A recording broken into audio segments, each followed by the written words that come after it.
Chapter 5. Yellow Behavior. How to recognize someone whose head is in the clouds and get him back to reality again. That sounds fun. Let me do it. In the Hippocratic world, we have now come to the sanguine person. What other words can be used to describe him? Optimistic and cheerful. A person with a bright outlook on life. The thesaurus even suggests the epithet a man of possibilities. How about that? It is, in fact, an excellent description of yellow behavior. These are people who live to live, always finding opportunities for enjoyment. Life is a banquet, and yellows will see to it that they savor every bite. They are driven by merriment and laughter. And why not? The sun is always shining somewhere. Do you know anyone who sees sunshine where others see dark clouds? Have you met anyone who can laugh, even though he hasn't had any good news for months? Then you've met a yellow. Have you been at a party and wondered why everyone flocks around a particular person, man or woman? Well, in the center of the circle there's a yellow, entertaining anyone who wants to laugh. Yellows make sure that the atmosphere is at its zenith, so that every event becomes a marvelous party. When something is no longer fun, they move on to another place where the atmosphere is better. Recognizing a yellow is easy. He's the one who's talking all the time. He's the one who gives answers rather than asking questions, often answering questions that no one has even asked. He answers a question by telling a story that may or may not have anything to do with the issue. But it really doesn't matter,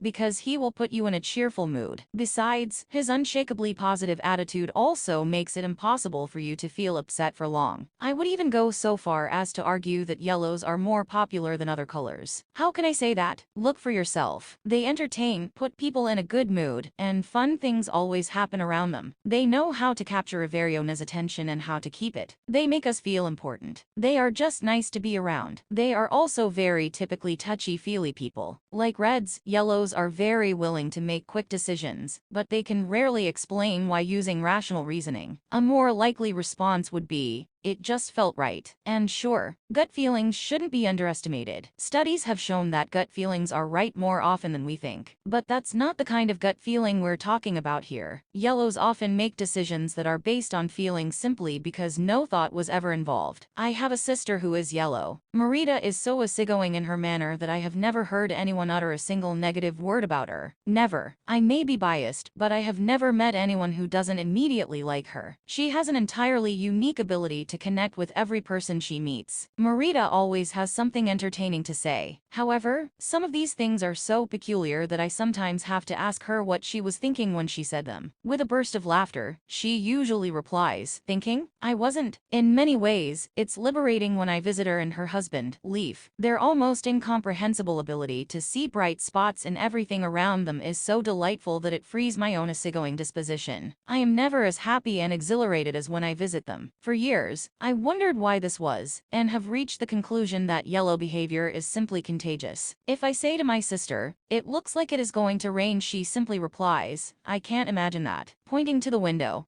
I say to her, "But look, it's actually raining. It is quite dark out there. We could have thunder before this is over." "Sure," she says, "but after that the sun will come out. Just wait and see." Then she laughs. Again. While the rain pours outside, she sits on the sofa, unabashedly having fun. And I, along with everyone else, laugh along because it's impossible to resist. The more the merrier. Your friends are my friends. People with lots of yellow in their behavior are focused on creating relationships. They are outgoing and can be extremely persuasive. They're enthusiastic, excited, and happy to talk about their feelings for others, and, not infrequently, for complete strangers. Yellows can talk to anyone. They are not at all shy, perceiving most people they meet as pleasant. They even see strangers in a positive light. They're just friends you haven't met yet. Many people notice that yellows are always smiling and laughing. That's undoubtedly one of a yellow's strengths. The most curious people you'll ever meet. Everything new is enjoyable, and a great deal of yellow energy is spent finding new ways of doing things.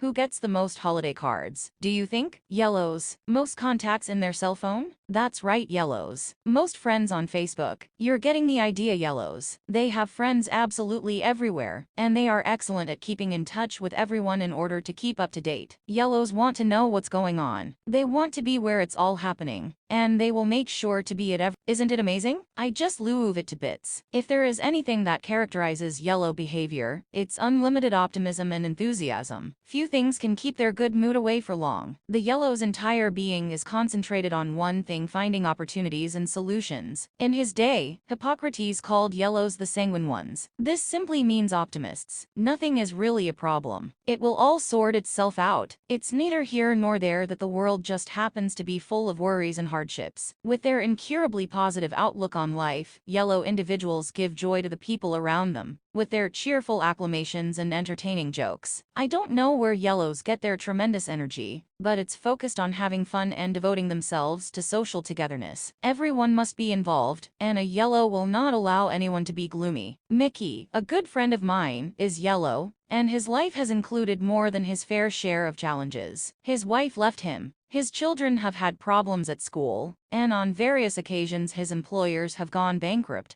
and he has lost his job. I can't even count how many times he's had a car accident. His home has been burgled, or he has been robbed of expensive items. Sometimes I hardly dare to answer the phone when I see that Mickey is calling. To tell the truth, Mickey is the most jinxed man I have ever met. But what's so curious about him is that none of this ever seems to bother him. Naturally, he's upset when accidents happen, but he can't stay upset for long periods of time. Inside, he just bubbles along most of the time. I remember one occasion when we were both quite young. He had just bought an old Alfa Romeo. It was a two-seater with 2 doors. Painfully rusty, it was nothing short of a miracle that it even held together. Mickey had the car for about a week when he hit a lamppost and couldn't get out on the driver's side. When I heard about the accident, I was worried and called to see if he was okay. His answer? It was fine. I just got out the other door. The optimistic consultant strikes again. Since yellow individuals are so positive and cheerful, they spread joy and warmth to those around them. With their uncontrollable optimism, they demolish all opposition quite effectively. Who can be upset when there's someone pointing out the good things all the time? How could anyone fail to be inspired by a person who refuses to see half-empty glasses? Who always sees the positive? One of my customers is a sales director for a pharmaceutical company. Marianne worked her way up in the company via what we call the long route. Her managers and coworkers all agree that she's been so successful simply due to one thing: her amazing ability to inspire those around her. On a number of occasions, I've watched her conduct sales meetings. I consider myself a decent motivator,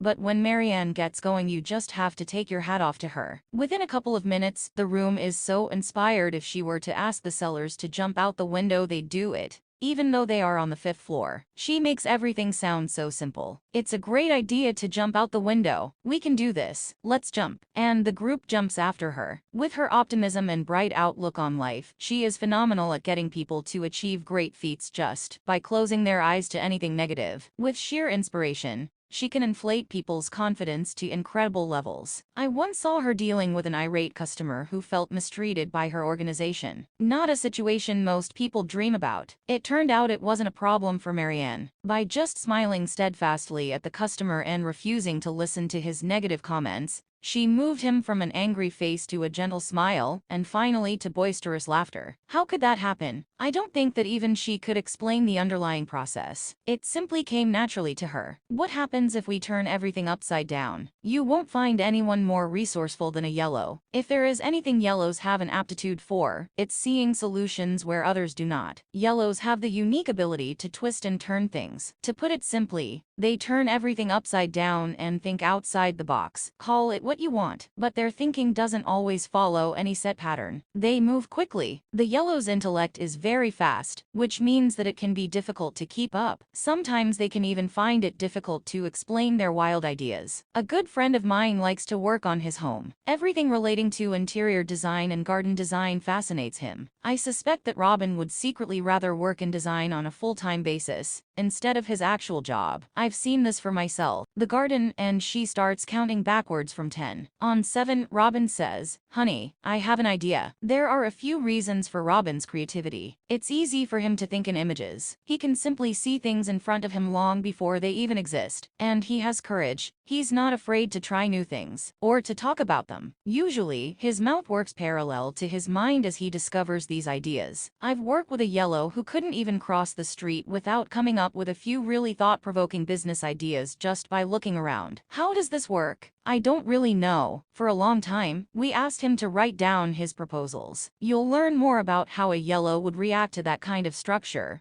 when we start talking about weaknesses. Yellows are also helped by the fact that they rarely have any limitations. A yellow dares to go beyond the usual conventions when he's in a creative mode. Normally, of course, structure and hierarchy in a booziness are a kind of limitation, but yellows are rarely concerned about such things. In fact, they often don't seem to know that such limitations are there. Need help with new suggestions or ideas? Hunt out the most yellow person you know. Are you stuck in the same way of thinking? Do you need a new perspective on an old problem? Speak to a yellow. You might not be able to use whatever idea scheme they come up with. In fact, realism isn't a factor for a yellow, but one thing can lead to another. And then all of a sudden you have something that works. Selling snow to a penguin. With all their energy and optimism, yellows are very persuasive. It's easy for them to get carried away, seeing opportunities and solutions where others might only see a dead end. It's often said that there is a difference between convincing and persuading, and many yellows cross these boundaries. But what they say sounds so good. With the help of language, they really are masters at winning over people to their side. Regarding language, as I describe in the chapter on body language, page 106,